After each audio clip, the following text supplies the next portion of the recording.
있습니다. 이제 장애인들도 대한민국의 시민이 될 수 있도록 해주십시오.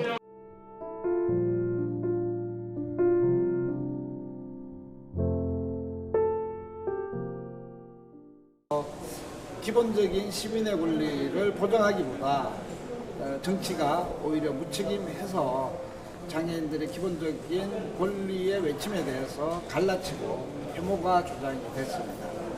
그 불편함에 대해서는 항상 죄송한 마음을 갖고 있습니다. 그렇지만 저희가 외치는 것이 불법은 아닙니다.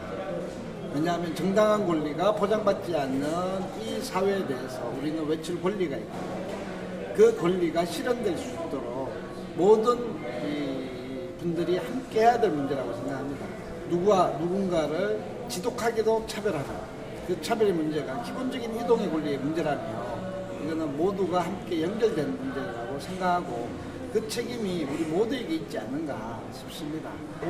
그렇게 해서 저희가 이제 지하철로 시민들한테 호소하기 시작한 거죠. 그래서 저희가 지하철에 있기 전에 얼마나 많은 시민들이 우리를 인식했을까, 이 지역사회에 함께하고 있음을 알리는 작업이라고 생각하고, 여전히 그렇게 지하철에서 호소했음에도 불구하고 정부와 사실은 국회는 그런 것들을 무책임하게 방관해왔던 게 그 지난 300일이었던 겁니다. 여전히 장애인은 지역사회에서 3시간 넘게 장애인 콜택시를 기다려야 하고, 저상버스는 의무 도입됐지만 2년 가까이 됐지만 사실은 그 도입률은 고작 2% 증가했거든요. 이런 사항들 안에서 사실은 저희는 계속 이 당연한 기본적인 권리라도 보장해달라고 지하철에서밖에 외칠 수 없는 거고, 그 공간에서 더 많은 시민들한테 만나면서 이야기를 하고 있는 것 같습니다. 그래서 저희가 궁극적으로 바라는 건 모든 시민, 다른 시민들이 누리는 것처럼 장애인도 동등한 권리를 누리고 싶다라는 얘기고, 배를 탈 때, 비행기를 탈 때, 철도를 탈 때, 지하철을 탈 때, 택시를 탈 때, 버스를 탈 때 내가 그것을 타지 못하거나 내가 거기를 돌아서는 일을 경험하지 않는 그 권리들이 당연히 보장되어야 된다고 생각을 하고요. 그런 의미에서 이 이동이라는 것이 편의가 아니라 권리로서 사회 인식이 되고, 그런 것들이 다 바뀌는 것들이 궁극적으로 중요하지 않을까라고 생각합니다. 그래서 그 장애인이 이동할 때 시혜와 동정을 받아야 된다고 생각을 하지 않아요.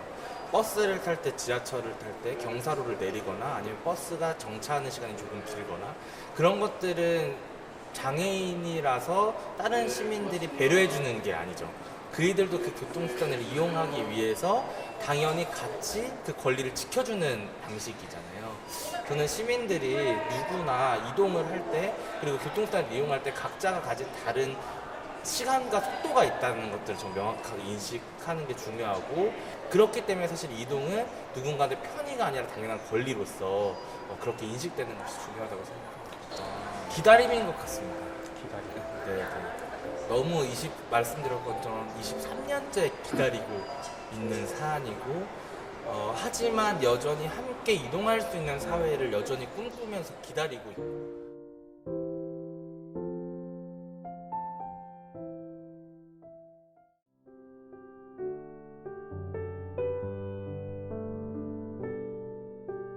이동이라고 하는 것이 장애인뿐 아니라 모든 인간의 기본적인 권리인데, 이동을 하지 못하면 학교도 못 가고 또 직장도 못 가고 데이트도 할 수 없고 그렇지 않습니까? 그렇죠? 근데 사실은 그렇게 본다면 사실은 이동권이라고 하는 것은 어떤 점진적으로 달성하는 사회권이라기보다는 급히 가능한 한 빨리 달성돼야 될 일종의 자유권이거든요.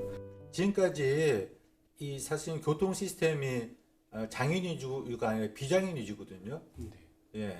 그래서 이 비장애인 위주의 교통 시스템화에서 덕을 봐왔던 것은 장애인이 아니고 비장애인이고, 지금까지 손해를 받아왔고 희생해왔던 것은 비장애인이 아니고 장애인이란 말입니다. 그렇다고 볼 때 사실은 아까 말씀드린 것이 이동권이라는 것이 인간의 기본적인 권리라고 말씀드렸는데, 그렇다고 한다면은 그런 권리를 인권이라고 하는 것은 그 인권을 보장받기 어떤 특별한 조건이 있는 거 아니지 않습니까? 그러니까 인간이기만 하면 되는 거잖아요. 비장애 위주의 교통시스템에 덕을 받았던 것은 비장애라면은 물론 20-30분 늦는 건 불편하죠. 하지만 20-30년 기다려왔던 장애를 생각하다면은 조금은 넓게 생각하면 좋지 않을까 싶은 거. 그게 바로 똘레랑스라는 거 아니겠습니까? 그런 여유가 좀 필요하지 않은가 생각이 듭니다. 그러니까 장애인들이 별로 눈에 안 띄는 게 아니고 사실은 장애라는 것은요, 저 같은 사람이 갖고 있는 몸의 손상이 아니고 몸의 손상을 가진 사람에 대해서 이 사회가 적절히 대접하지 못하는 그게 장애거든요. 다시 말해서 그 장애인들이 집 밖에 안 나오는 게 아니고 나왔는데 저상버스, 시내버스 중에 저상버스 보면 30%밖에 안 되지 않습니까? 다시 말해서 세대 중에 한 대만 저상버스라는 얘기예요. 그리고 국가인권위원회 연구 용어에 의하면은요, 저상버스를 타려고 시도했던 사람 중에 장애 중에 50%는 타지 못한 경험이 있어요. 그럼 무슨 얘기냐면은 6대 중에 5대는 그냥 지내보내고 6번째 버스만 탔던 얘기 아니었습니까? 그 비장애인 같으면은 그 5대는 그냥 보내고 마지막 6번째만 버스만 타시다면 참을 수 있나요? 못 참죠. 그러니까 왜 장애인 참아야 됩니까? 장애인 콜택시도 늘려야 되고, 근데 장애인 콜택시의 지금 기준이 중증장애 150명당 한 대를 보급하게 돼 있거든요. 근데 그 법정 기준에 의하면요, 우리나라가 이미 그 법정 기준을 다 맞췄어요. 근데 장애인들은 많이 기다려야 되거든요. 수요에 비해서 공급이 딸리기 때문에. 그러면 문제는 그 150명당 한 명이라는 기준이 어디서 나왔냐는 건데, 저는 그 근거를 찾을 수가 없습니다. 저는 그 근거를 들어본 적이 없어요. 그렇기 때문에 그 근거 자체가 잘못된 것이고, 여하튼 간에 그래서 법정 기준을 훨씬 낮춰야 돼요. 뭐 150명당 한 대 혹은 50명당 한 대 낮춰야 되고, 그래서 장애인 콜택시를 더 많이 보급해야 되고, 또 저상버스 보급해야 되는데, 더 우선인 것은 이제 장애인 콜택시는 장애인만 타는 거지 않습니까? 거기에 비해서 저상버스는 장애인도 타고 노인도 타고 임산부도 타는 보편적인 거기 때문에 더 바람직한 것은 보편적인 교통수단인 저상버스를 더 늘리는 게 더 좋겠죠.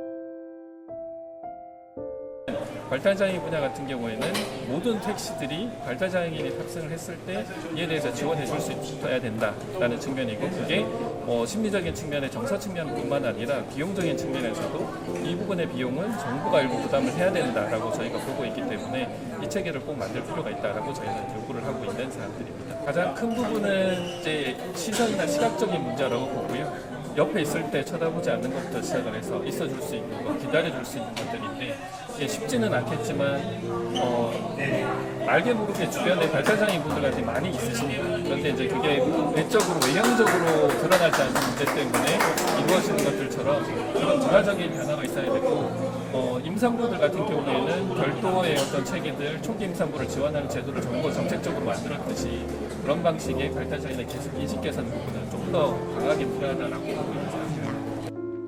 장애인에게 이동권은 그야말로 생존권과 직결됩니다. 이동할 수 있어야 교육도 받고 출근도 하고 직장도 다니며 우리 사회 구성원으로 지역사회에서 살아갈 수 있습니다.